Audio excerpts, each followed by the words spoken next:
Hello students, RRC की आज होने वाली क्लास में हम इलेक्ट्रोस्टैट्स को डिस्कस करेंगे। बच्चों, जितने क्वेश्चन आरआरसी की क्लास में हम इस टॉपिक में डिस्कस करने जा रहे हैं वो क्वेश्चन नीट के एग्जाम के लिए एनफ है। ऑलमोस्ट नीट के पूरे क्वेश्चन आरआरसी की क्लास में कवर हो जाएंगे, तो इन क्वेश्चंस का जो एक्सप्लेनेशन मैं आपको दूंगा उन हर एक क्वेश्चन के एक्सप्लेनेशन को बहुत अच्छी तरह से आपको समझना है। केवल हम क्वेश्चन को डिस्कस करेंगे, थ्योरी आप पढ़ चुके हो पूरा इस टॉपिक का।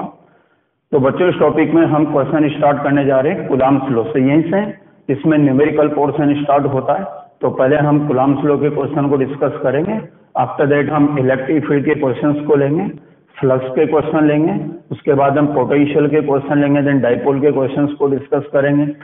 तो बच्चों, फर्स्ट क्वेश्चन, और एक क्वेश्चन ऐसा क्वेश्चन नीट के एग्जाम में आ भी चुका है, सिंपल क्वेश्चन है। इसमें ए और बी टू पार्टिकल्स हैं, दोनों के चार्ज गिवन है Q and minus Q। Force between A and B इसमें F है। Now 25% charge is transferred from A to B, then find new force between A and B। तो बच्चों, इसमें पहले A और B के बीच में फोर्स F गिवन है। इसके बाद में 25% चार्ज इसमें A से B की ओर ट्रांसफर हो गया।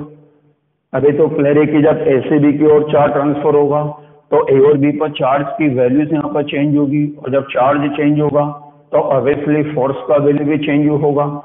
अब इसमें देखो, इनिशियली फोर्स का वैल्यू F गिवन है, और एक बात का आपको ध्यान रखना, कभी भी जब क्वेश्चन में आपको इनिशियली फोर्स F दिया जाए तो उस F का वैल्यू आपको जरूर लिखना है।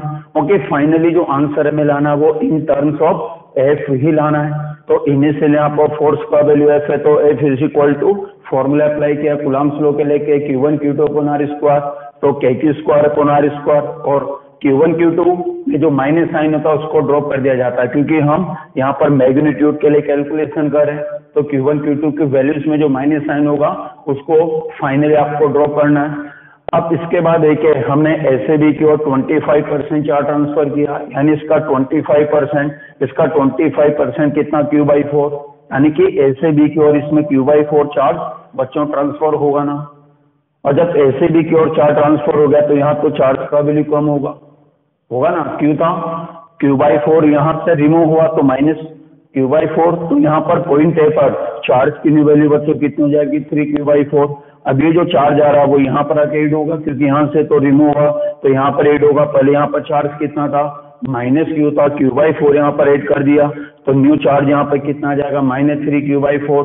तो between A and B force की न्यू वैल्यू F डैश के Q1 Q2 upon R square है।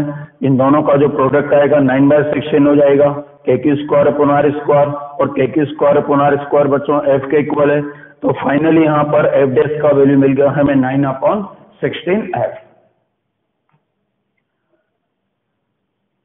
चलिए नेक्स्ट क्वेश्चन लेते हैं बच्चों।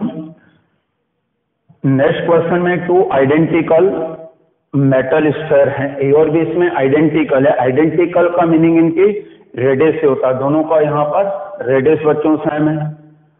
इसके बाद में क्वेश्चन में है कि between A and B force यहाँ पर F है।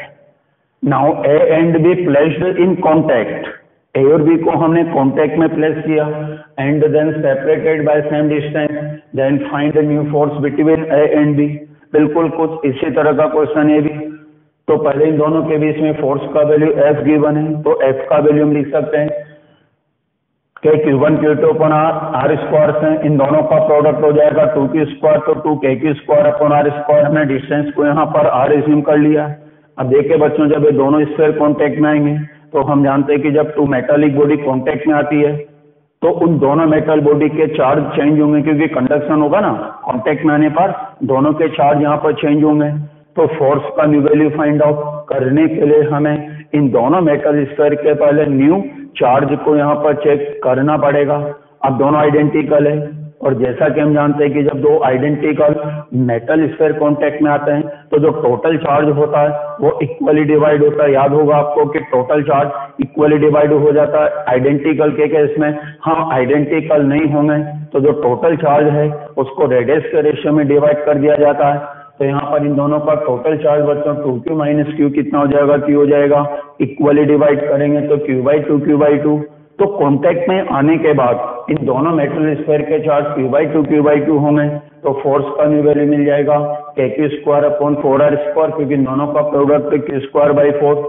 अब इसमें गलती क्या होती है, kq²/r² को f मान लिया जाता है, जो कि गलत है, क्योंकि यहाँ पर kq²/r² तो f/2 है ना, तो जब kq²/r² को f/2 से रिप्लेस करेंगे तो फोर्स का न्यू वैल्यू बच्चों कितना मिल जाएगा, f/8। चलिए बच्चों नेक्स्ट क्वेश्चन स्टार्ट करते हैं, और बहुत अच्छा क्वेश्चन है ये। इसमें क्या है कि 2 आइडेंटिकल चार्ज्ड मेटल स्फीयर हैं, उनको हमने एक सर्टेन डिस्टेंस पर प्लेस कर दिया। आइडेंटिकल मीन्स से दोनों के रेडियस यहाँ पर सेम है, force between them F given है और रिपल्सिव नेचर का है। Now 2 metal sphere brought in contact and then separated by same distance, if new force is 16 F/15, then find the ratio of initial charge। Question समझ में आया कि नहीं आया?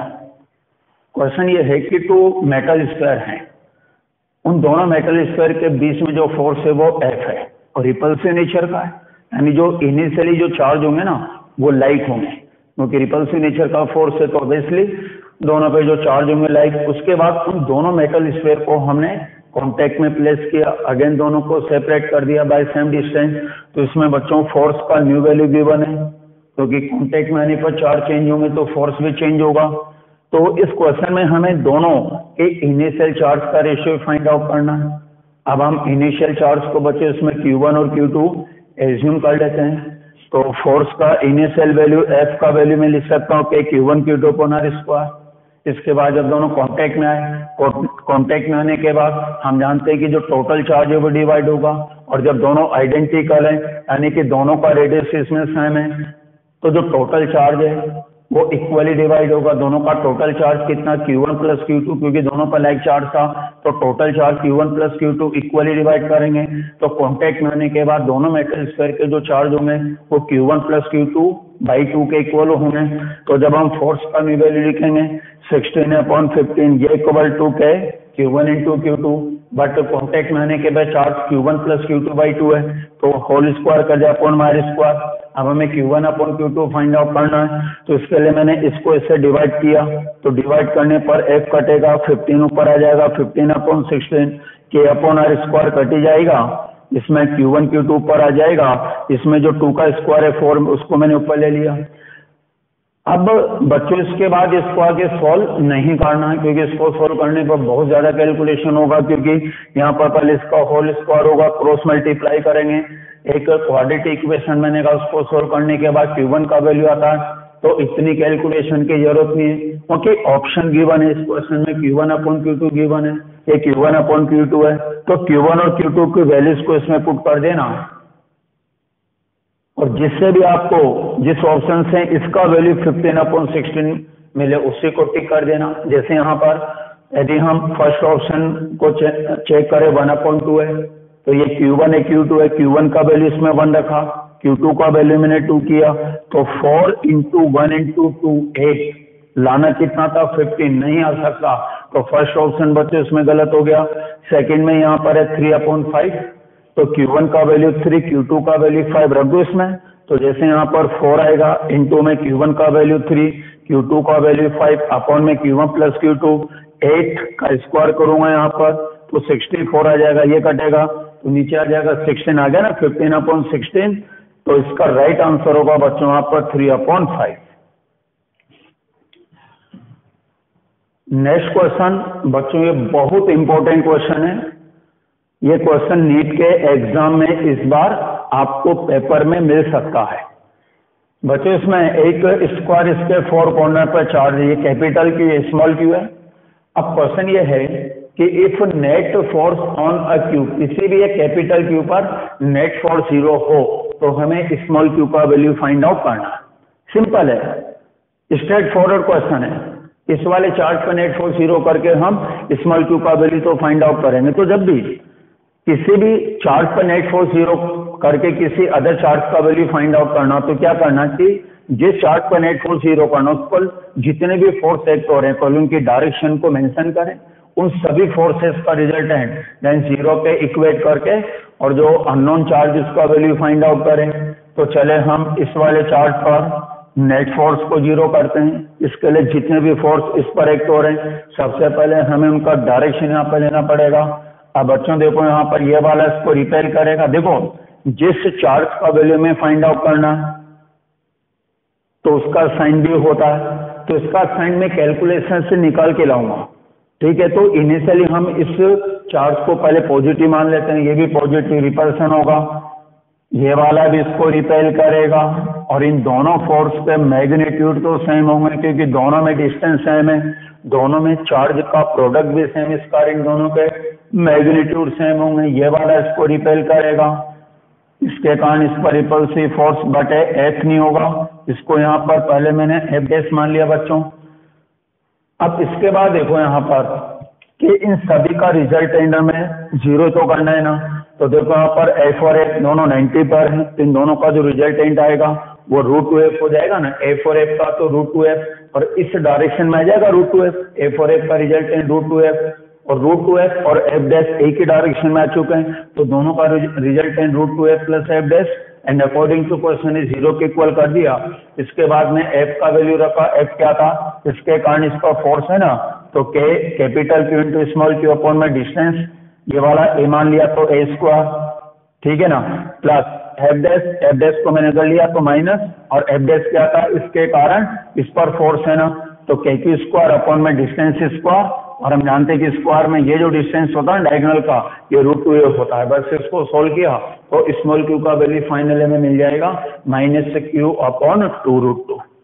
चलिए नेक्स्ट क्वेश्चन लेते हैं बच्चों, और बहुत इंपॉर्टेंट क्वेश्चन है। ये क्वेश्चन पहले एग्जाम में आ भी चुका है, अगेन ये क्वेश्चन रिपीट हो सकता है। देखो क्वेश्चन में क्या है कि 2 इक्वल चार्ज है Q और Q, एक स्मॉल क्यू हमने मिड पॉइंट पर रखा है। क्वेश्चन है कि if system is in equilibrium then find the value of this small q charge. तो बच्चों इसमें पूरा का पूरा सिस्टम इक्विलिब्रियम है, तो जब ये पूरा सिस्टम इक्विलिब्रियम है तो हमें इस स्मॉल क्यू का वैल्यू फाइंड आउट करना है। अब सबसे पहले तो इसमें आपको सिस्टम के इक्विलिब्रियम का मीनिंग समझना है। तो बच्चों जब कोई भी सिस्टम इक्विलिब्रियम में होता है तो उसका मीनिंग ये होता है कि सिस्टम के हर एक चार्ज पर नेट फोर्स 0 होता है। ये बात इंपॉर्टेंट है कि जब भी सिस्टम इक्विलिब्रियम में हो तो आपके माइंड में आ जाना चाहिए कि सिस्टम के हर एक चार्ज पर नेट फोर्स 0 होगा।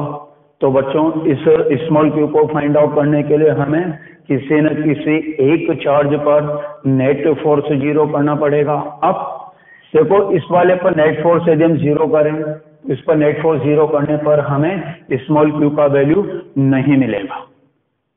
तो आपको करना क्या है, इस वाले को छोड़ दो, जिस चार्ज का वैल्यू फाइंड आउट करना है उसको छोड़ो और रिमेनिंग किसी भी एक चार्ज पर नेट फोर्स को 0 करके देन स्मॉल क्यू का वैल्यू आपको फाइंड आउट करना है। ये कॉन्सेप्ट अप्रोच है।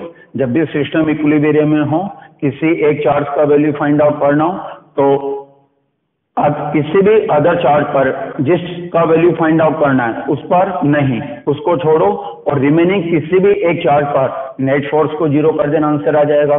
तो मैं इस वाले चार्ज पर नेट फोर्स को 0 करूंगा, और अभी प्रीवियस क्वेश्चन में हमने ऐसा किया भी था, एक चार्ज पर नेट फोर्स 0 किया था, 0 करके हमने स्मॉल क्यू का वैल्यू फाइंड आउट किया था। बिल्कुल उसी तरह का क्वेश्चन है, बस क्वेश्चन में मोड ऑफ आस्किंग थोड़ा डिफरेंट हुआ है।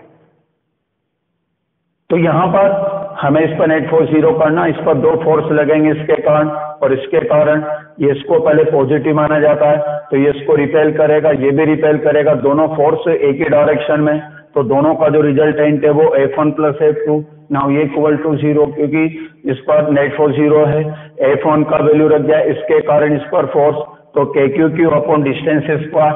अब ये मिड पॉइंट पर रखा हुआ है, ये वाला डिस्टेंस हमने R माना, तो ये वाला डिस्टेंस बच्चों R/2 हो जाएगा, तो R/2 का स्क्वायर F2 को इधर लिया तो माइनस, अब F2 क्या था, इसके कारण इस पर फोर्स है ना, तो KQ square upon R square solve किया तो आंसर क्या गया इसका -Q/4।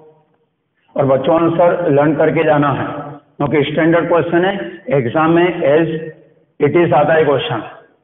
तो जब भी टू इक्वल चार्ज हो बीच में स्मॉल क्यू, सिस्टम के इक्विलिब्रियम के लिए स्मॉल क्यू का वैल्यू -q/4 के इक्वल होता है। बच्चों इसी वैरायटी का हम एक क्वेश्चन और डिस्कस करने जा रहे हैं, और ये भी एक बहुत इंपॉर्टेंट क्वेश्चन है। ये दोनों इंपॉर्टेंट क्वेश्चन है, एग्जाम में आएंगे तो एज इट इज आएंगे, इसका भी आंसर आपको याद रखना है। एक इक्विलेटरल ट्रायंगल, इसके वर्टेक्स पर इक्वल चार्ज है क्यू क्यू क्यू, एक स्मॉल क्यू चार्ज सेंटर पर रख दिया है।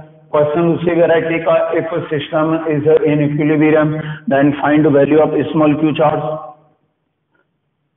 तो बच्चों इसमें हमें स्मॉल क्यू का वैल्यू तो फाइंड आउट करना है।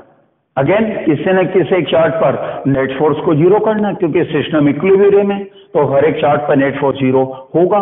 तो नेट फोर्स जीरो करना है किसी एक चार्ट पर, बट इस पर नहीं करना क्योंकि इसका वैल्यू तो फाइंड आउट करना है। तो रिमेनिंग जो चार्ज है ना, किसी न किसी एक पर नेट फोर्स जीरो कर देते हैं। चलो इसको लेते हैं, इस पर हम नेट फोर्स को जीरो करेंगे। तो जितने भी फोर्स एक्ट हो रहे हैं पहले डायरेक्शन लो, ये वाला इसको रिपेल करेगा, इस वाले को मैंने F माना, तो ये वाला भी बच्चों इसको रिपेल ही करेगा, और ये वाला भी F, क्योंकि दोनों फोर्स में डिस्टेंस सेम आएगा, प्रोडक्ट ऑफ चार्ज भी सेम आएगा, तो दोनों फोर्स के मैग्नीट्यूड सेम। ना ये वाला भी इसको रिपेल करेगा, इसको मैंने F' माना, F नहीं होगा क्योंकि डिस्टेंस चेंज हो रहा है। अब यहाँ पर इन तीनों का रिजल्टेंट जीरो करना है, तो पहले तो F और F का आ जाएगा, तीनों को डायरेक्ट मत ऐड कर देना, नहीं तो कुछ बच्चे तीनों को ऐड कर देते, गलत है, क्योंकि ये दोनों सेम डायरेक्शन में, तो F और F तो ऐड हो ही नहीं सकते डायरेक्ट। तो F और F का रिजल्टेंट मिलेगा पहले, और इन दोनों के बीच में एंगल कितना 60 डिग्री, और जब F और F 60 डिग्री एंगल पर होते हैं तो उनका रिजल्टेंट आ जाता है √3f।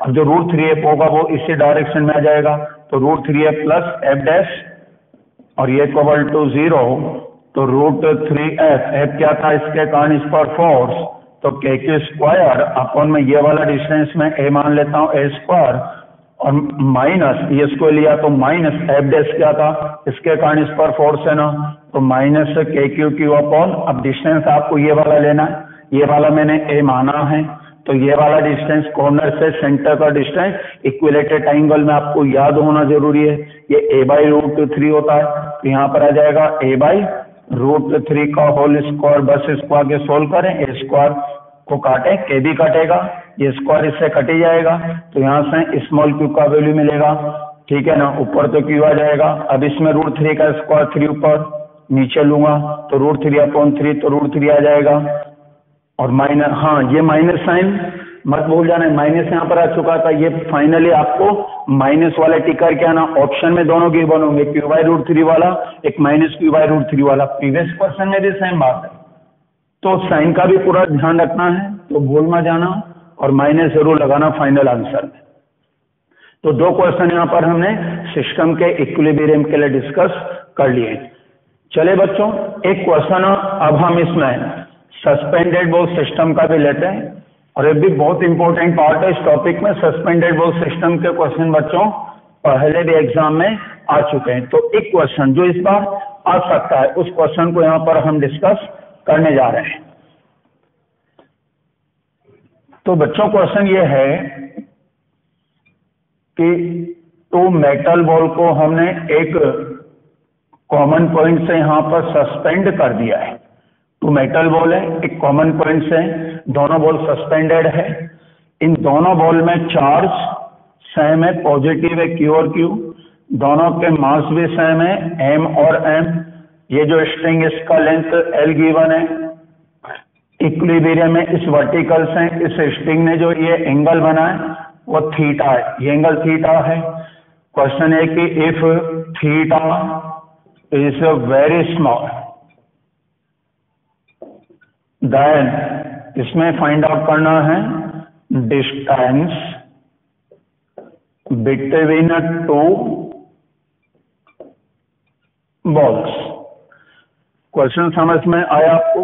एंगल बहुत स्मॉल गिवन है, इन दोनों बॉल के बीच का सेपरेशन ही बच्चों इसमें हमें फाइंड आउट करना है, और ये जो पैरामीटर गिवन है Q M और L के टर्म्स में फाइंड आउट करना है।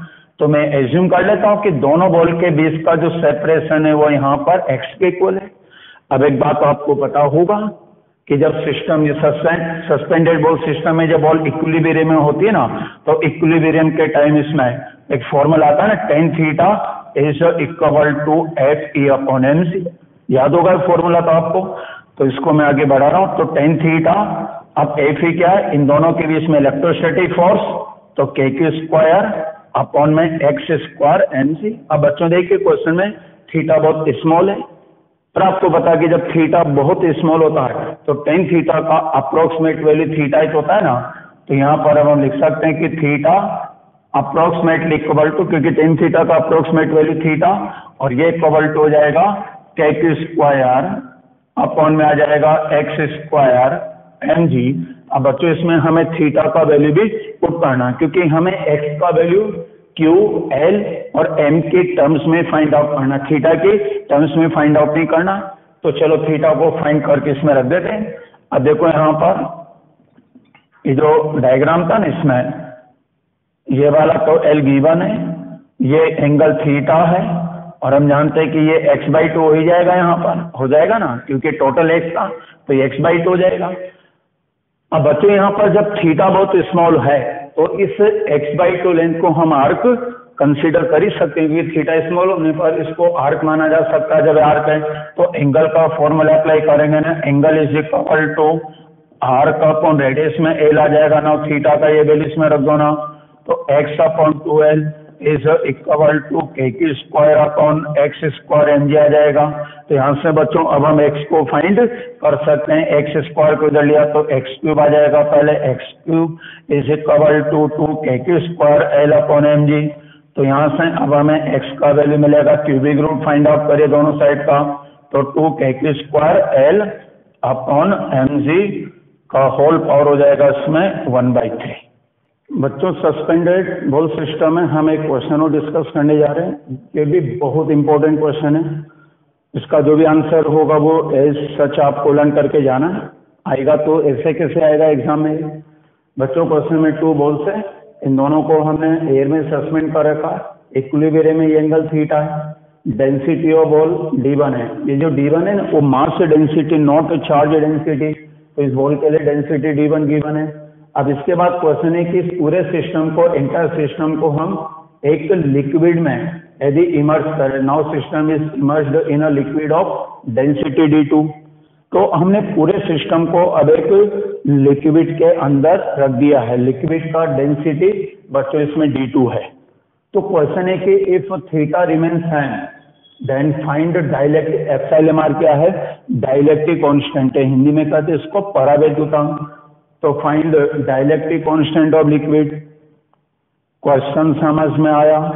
ये सिस्टम पहले एयर में था, उसके बाद लिक्विड में गया, लिक्विड में भी ये एंगल चेंज ना हो, तो हमें लिक्विड का डाइलेक्ट्रिक कांस्टेंट ही फाइंड आउट करना।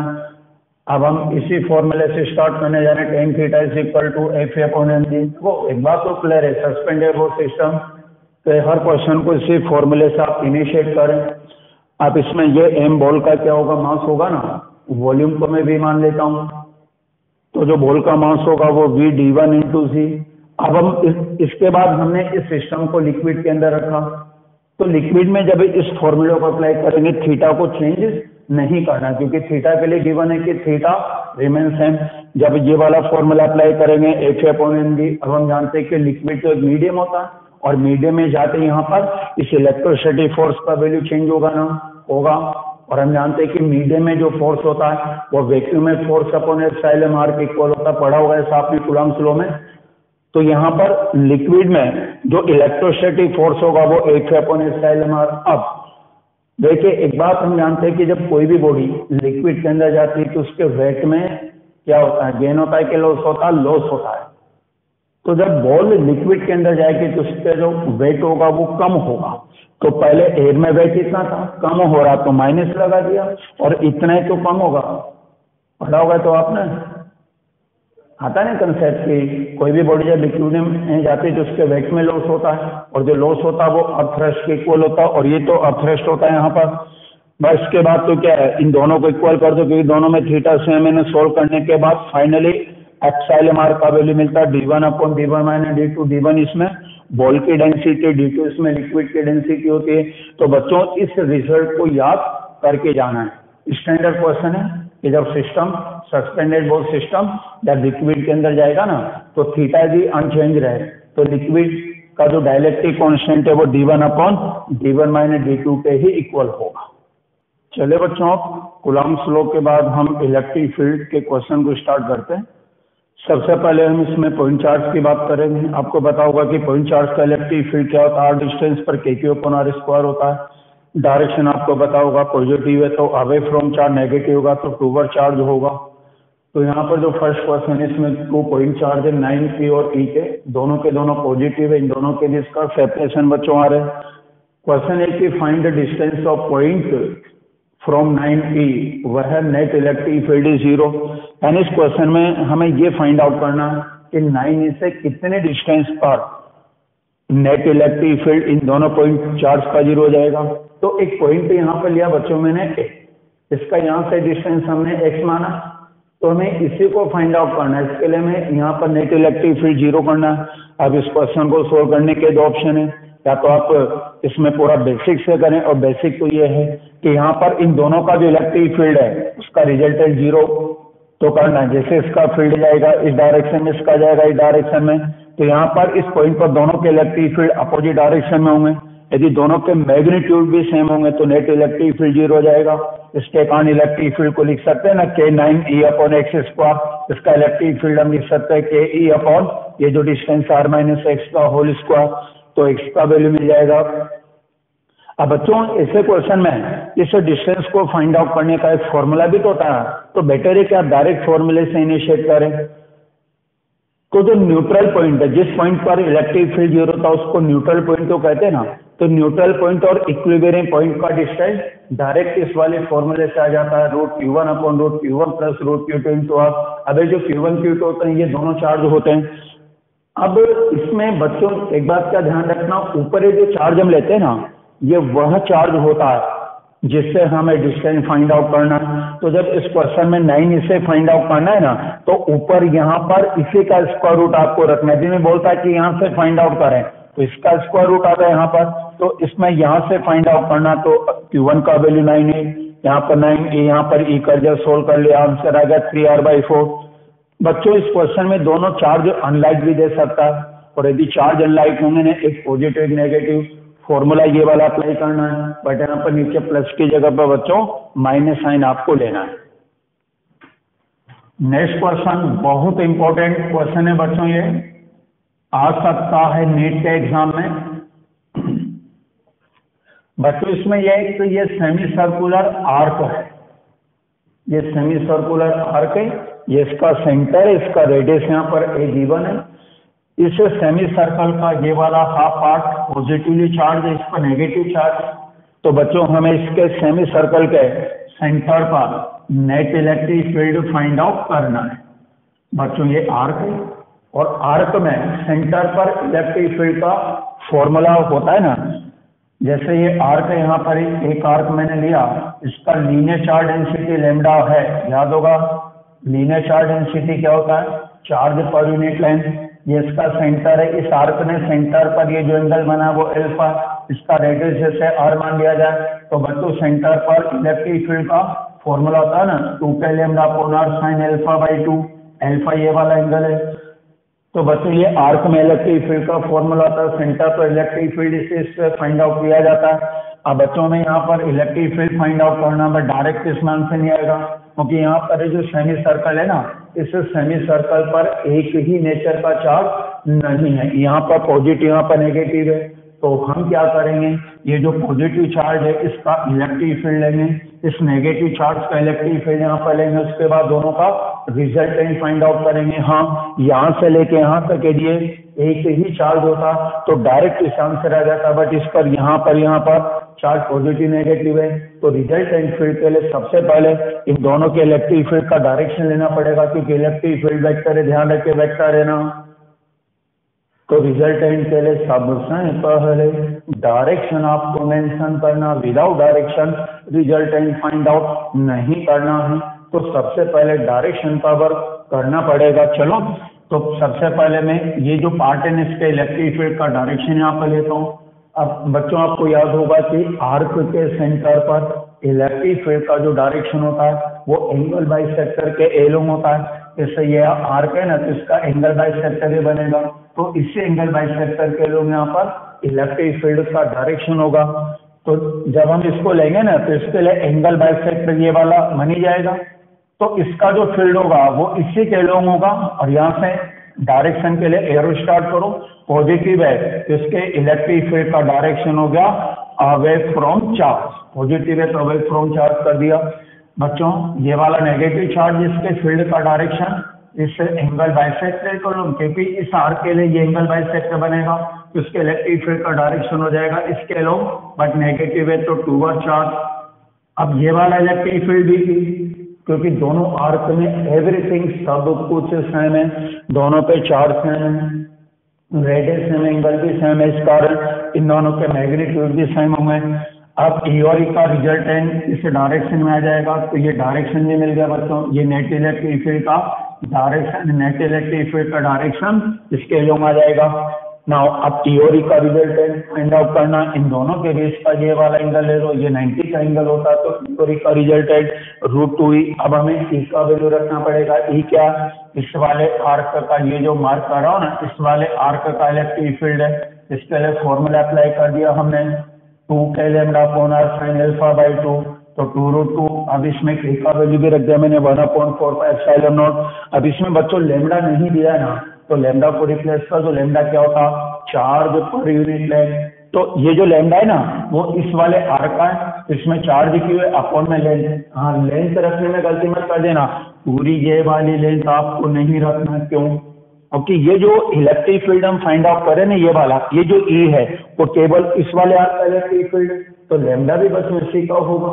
और जब लैम्डा इसका है तो लैम्डा के लिए जो नीचे लेंथ लेंगे वो इस वाले का लेंगे, और ये 1/4 पार्ट है, सर्कल का 1/4 पार्ट है, तो इसका जो लेंथ होगा वो भी 1/4, कंप्लीट सर्कल में 2πr अपॉन में 4 किया तो πr/2, तो π/2 कर दिया। एंगल बच्चों इस वाले आर्क ने यहाँ पर एंगल कितना बनाया, 90 का बनाया ना, तो यहाँ पर 90/2 कर दिया, सोल्व कर लिया, तो फाइनल आंसर आ जाएगा Q/π²ε0 A²। नेक्स्ट क्वेश्चन देखे बच्चों, इलेक्ट्रिक फील्ड में, ये भी बहुत अच्छा क्वेश्चन है बच्चों। इस क्वेश्चन में एक तो कंप्लीट रिंग है, और इस रिंग में चार्ज क्यू है, जो क्यू चार्ज है उसके सर्कमफेरेंस पर डिस्ट्रीब्यूटेड है, इसका रेडियस r गिवन है। क्वेश्चन ये है कि एक स्मॉल एलिमेंट यहां से हटा दिया जाए जिसका लेंथ आपको दिया जा रहा है dl, तो dl लेंथ का यदि हम स्मॉल एलिमेंट रिमूव करें, जैसे इसको मैंने यहां से हटा दिया, तो इसको हटाने के बाद ये जो रिमेनिंग पार्ट होगा ना, इस बचे हुए पार्ट का सेंटर पर हमें इलेक्ट्रिक फील्ड फाइंड आउट करना है। अब देखो बच्चों, जब रिंग कंप्लीट होता है, जैसे ये वाला एलिमेंट मैंने यहाँ पे लगा दिया वापस, तो हम जानते हैं कि जब रिंग कंप्लीट होगा तो इस कंप्लीट रिंग के कारण, इस कंप्लीट रिंग के कारण सेंटर पर नेट इलेक्ट्रिक फील्ड बच्चों कितना होता है, 0। याद होगा ना आपको कि रिंग के सेंटर पर नेट इलेक्ट्रिक फील्ड 0 होता है। अब जब नेट इलेक्ट्रिक फील्ड 0 है तो एक बात इसमें क्लियर हो चुका है कि नेट इलेक्ट्रिक फील्ड 0 तभी हो सकता है कि जब ये वाला जो पार्ट है ना जिसको हम रिमूव कर रहे हैं, ये जो इलेक्ट्रिक फील्ड प्रोड्यूस कर रहा है उतना इलेक्ट्रिक फील्ड ये रिमेनिंग पार्ट भी प्रोड्यूस करे, बट इन अपोजिट डायरेक्शन। इस वाले स्मॉल एलिमेंट के सेंटर पर जितना फील्ड प्रोड्यूस किया, यदि उतना ही इलेक्ट्रिक फील्ड ये रिमेनिंग पार्ट भी प्रोड्यूस करे सेंटर पर, but in opposite direction, net electric field बच्चों कितना हो जाएगा, 0। तो एक बात तो क्लियर हो चुका है, इसको रिमूव करने के बाद इस रिमेनिंग पार्ट का जो इलेक्ट्रिक फील्ड होगा सेंटर पर, वो इस स्मॉल एलिमेंट के इलेक्ट्रिक फील्ड के इक्वल होगा, बट इन अपोजिट डायरेक्शन। बात समझ में है आपको, नेट इलेक्ट्रिक फील्ड 0 था, तो नेट इलेक्ट्रिक फील्ड 0 तभी हो सकता है कि इस वाले पार्ट का इलेक्ट्रिक फील्ड और ये जो पार्ट है इसका इलेक्ट्रिक फील्ड यहाँ पर इक्वल हो, मैग्नीट्यूड में बट डायरेक्शन में अपोजिट। तो इस रिमेनिंग पार्ट का जो इलेक्ट्रिक फील्ड होगा ना उसका मैग्नीट्यूड स्मॉल एलिमेंट के इलेक्ट्रिक फील्ड इक्वल होगा। अब बच्चों ये जो स्मॉल एलिमेंट हमने रिमूव किया था ना, तो हमें इस स्मॉल एलिमेंट का लेंथ दिया है dl, तो हमें इसी स्मॉल एलिमेंट का इलेक्ट्रिक फील्ड सेंटर पर फाइंड आउट करना है। अब बच्चों देखो, जो स्मॉल एलिमेंट होता है उसको हम पॉइंट के चार्ज मान के चलते, स्मॉल एलिमेंट को पॉइंट के चार्ज माना जाता है। तो ये जो स्मॉल एलिमेंट है इसमें चार्ज dq मान लेता हूँ पहले, तो इस dq के कारण सेंटर पर इलेक्ट्रिक फील्ड मिल जाएगा ना, K D Q upon R square, क्योंकि इसका जो चार्ज है स्मॉल एलिमेंट का पॉइंट चार्ज है और पॉइंट चार्ज का electric field K Q upon R square होता है। तो के डी क्यू अपॉन में डिस्टेंस कितना तो आर स्क्वायर। अब बच्चों में डी क्यू का वैल्यू रखना, क्योंकि डी क्यू तो हमने एज्यूम किया था। अब डी क्यू क्या है, इस स्मॉल एलिमेंट का चार्ज है। अब स्मॉल एलिमेंट का चार्ज यानी कि हमें डीए लेंथ का चार्ज ही रखना है, और किसी भी लेंथ का चार्ज हम कैसे लिख सकते हैं, charge per unit length into में जिस लेंथ का फाइंड आउट करना उसको मल्टीप्लाई करें। तो डीएल लेंथ का चार्ज फाइंड आउट करने के लिए हम क्या करेंगे कि जो चार्ज पर यूनिट लेंथ है उसको डीएल से मल्टीप्लाई करेंगे। अब चार्ज पर यूनिट लेंथ तो मिल जाएगा, इसके सर्कमफेरेंस पर टोटल क्यू है ना, सर्कमफेरेंस का लेंथ 2 पाई आर। तो चार्ज पर यूनिट लेंथ बच्चों क्या हो जाएगा, क्यू अपॉन 2 पाई आर, ये यूनिट लेंथ का। तो डीएल लेंथ का चार्ज इतना हो जाएगा। बस आगे सोल्व किया तो आंसर आ जाएगा के क्यू डीएल और नीचे आ जाएगा 2 पाई आर क्यू।